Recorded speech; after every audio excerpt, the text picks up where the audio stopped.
अध्यक्ष महोदय, नेहमी आम्ही पाहतोय राज्यपालाच्या अधिवेशनामध्ये मुस्लिम हा शब्द झाला नाही.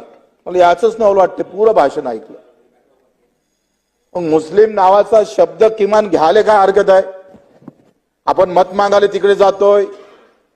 तुमचं तामिळनाडूमध्ये भाजप युती सरकार आहे, त्यांनी आरक्षण मुस्लिमांना देण्याचा प्रयत्न केला, देत आहे.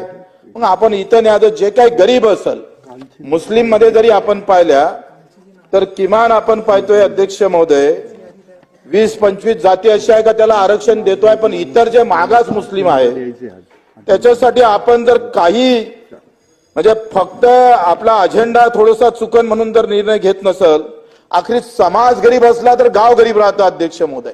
आणि गाव गरीब असलं का राज्य गरीब होतं, राज्य गरीब झालं का देश गरीब होतंय. आखरी व्यक्तिगत प्रगतीमध्येच राज्याची प्रगती आणि देशाची प्रगती आहे. त्यामध्ये आम्हाला मुस्लिम